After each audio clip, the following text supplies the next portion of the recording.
So the Browns lose to the Rams 36-19. And I understand right now at this very moment, it doesn't feel that great. That's a very lopsided score. But I'll be honest with you guys. This team was down 20-19. They were one extra point away from being tied 20-20 with just 4 or 5 minutes left in the fourth quarter. This game got away from them at the end, but I still believe this team is talented, this team is well coached, and this team can still win games and go to the playoffs. Here are the stats from the game, but Joe Flacco, I think Joe Flacco showed us what we needed to see to have him be the starting quarterback for the rest of the season. Healthy Dorian Thompson-Robinson or not, Joe Flacco was aggressive. The guy was taking shots down the field. Ultimately, that sort of came back to bite him in the derriere at the end as John Johnson got his revenge on an interception. But ultimately, I look at this game in two ways. Before everyone starts to just rip the Browns apart and go, Browns lost because everything Cleveland did. Can we just take a moment to go, hey, the Rams are just a good team. They've got Stafford, Aaron Donald, and Cooper Kupp all healthy right now.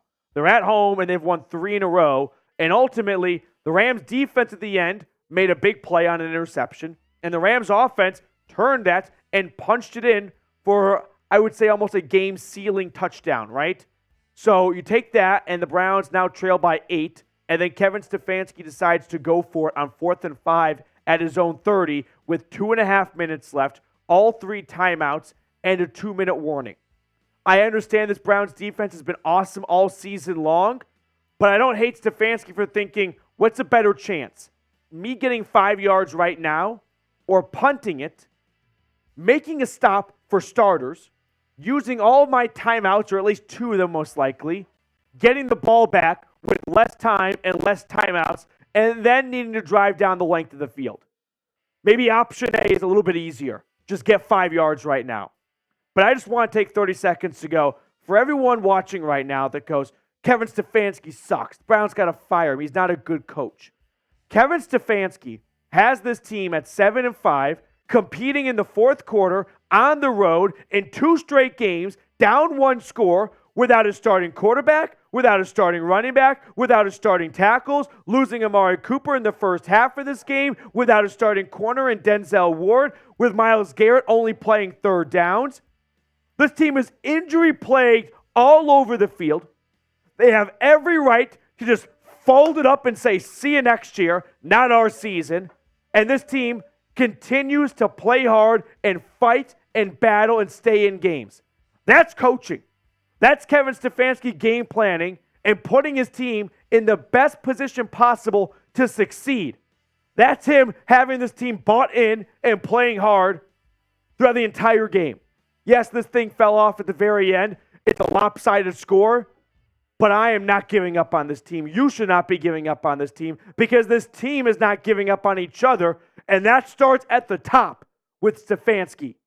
So I'm giving a lot of credit. Sure, it might sound strange to say that after a 36-19 loss, but I remember this team was 20-19 trailing in the fourth quarter, and they were only in that spot because of Kevin Stefanski.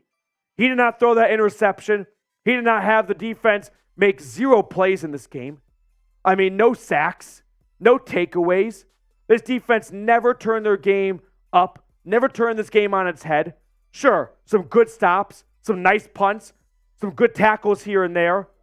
But you know what? Ultimately, this defense could not make a big play when they needed to at the end. Now let's talk Joe Flacco for a moment. 23 for 44, 254 yards, 2 touchdowns, and 1 interception.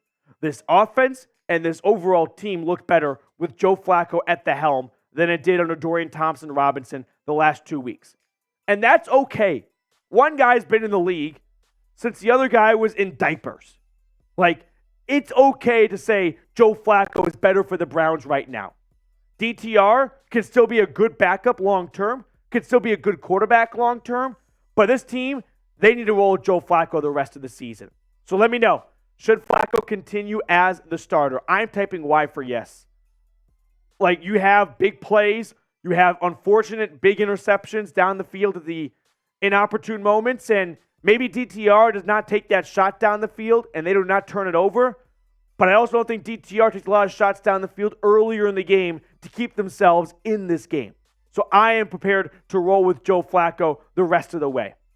Looking at the rest of the receiver stats here, Elijah Moore, 4 grabs for 83 yards. He definitely came on as Amari Cooper went down, who unfortunately suffered a concussion in this game, or at least left the game with a head injury. And that's just another injury to tack on here.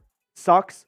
We'll keep you guys updated throughout the week. But Cooper out for the foreseeable future with a concussion. Who knows how long that could be? Whether or not he's ready next week against the Jags or the Bears the following week. But next man up. And at a certain point, you run out of guys. And the Browns are running into that issue here. Kareem Hunt, dude plays hard. 12 carries for 48 yards. What was, pardon my French, actually don't even pardon. What the fuck was that false start? No one moved. Joe Patonio did not move. And then the broadcast was like, I'm talking about the 3rd and 1 that set up the 4th and 5 for the Browns at the 2.5-minute mark in the game. And the broadcast is like, oh, they said the wrong number. It must have been Posick. Posick didn't move. No one moved. They were ready to plow that ball forward for another 4 yards, Nick Harris at fullback, and keep that drive alive to try and take the lead. I have no idea what that phantom false start was. But Kareem Hunt, and then Jerome Ford, if we want to talk like depth chart rumors, if you will, if that's even a thing. 9 carries for 19 yards. Pierre Strong Jr. is getting touches in the 4th quarter over Jerome Ford.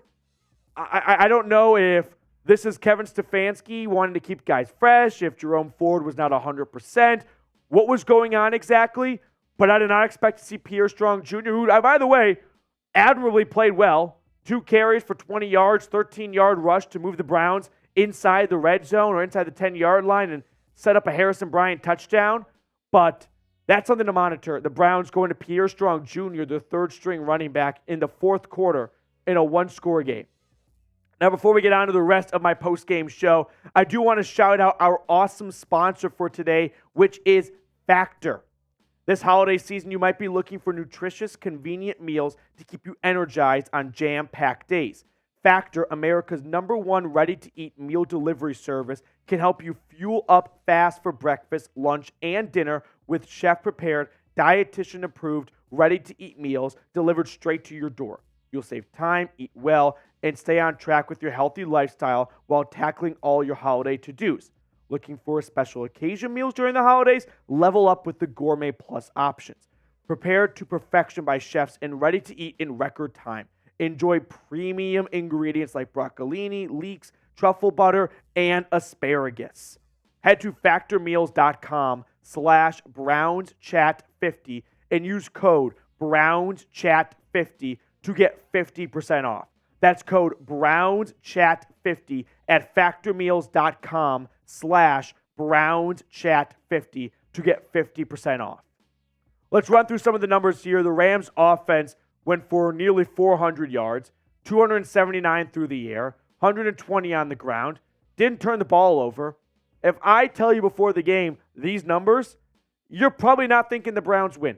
And ultimately, the Browns defense has a problem on the road. They weren't atrocious. The 36 is misleading for how the defense played today because the Browns defense made some very clutch stops in the second half to give this team a chance to come back in this game. But again, I go back to 2 things. No takeaways, no sacks. If you don't have either of those things, ultimately over the course of 60 minutes, it's going to be tough to put yourself in a good spot to win. Now you multiply that by your 4th starting quarterback of the year, Joe Flacco. So he's probably not the best candidate to go win a shootout 37-36. And this team felt like they were running out of gas in the last 5 minutes, right? Kyron Williams had 88 yards off 21 carries for 1 touchdown. They had no answer for Puka Nacua. He had big plays all over the place. They need Denzel Ward back. Mike Ford is awesome on special teams. I'm going to say that again. Mike Ford is awesome on special teams. End quote. They need Denzel Ward back badly, okay? They got to get healthy. And that's a cop-out answer. And I know that's easy to say, got to get healthy. They do. They needed Amari Cooper in that final drive, right? They needed Denzel Ward on Puka Nacua and Cooper Kupp. They just got to get guys back. Unfortunately, they came on this 2-game road trip already banged up, and they fly back to Cleveland with more guys in the trainer's office than they had when they left. They got to get healthy. And again, easier said than done, and that's a cop-out answer. And it's a major testament that despite all the injuries, this team has 7 wins. They are sticking in ball games. I don't care what that final score says. My eyes, they're down 20-19 with the ball in the fourth quarter, an opportunity to go down and win the game. The Rams made the big plays they had to. The defense made a pick. The offense turned it into points. Credit to LA and Sean McVay and everyone over there. But the Browns were in this game.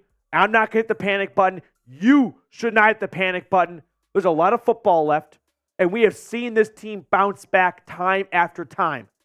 We're going to find out if they got a little bit left to give. But you know what? Ultimately, this team has been through so much. Hopefully, they can eke out a few more wins, and I shouldn't say limp into the playoffs, but give themselves a chance in the playoffs because you know what? You know what, producer Sam? Joe Flacco plays his best football in January. You just get yourself in the dance. Just be the man in the arena and give yourself an opportunity, and who knows?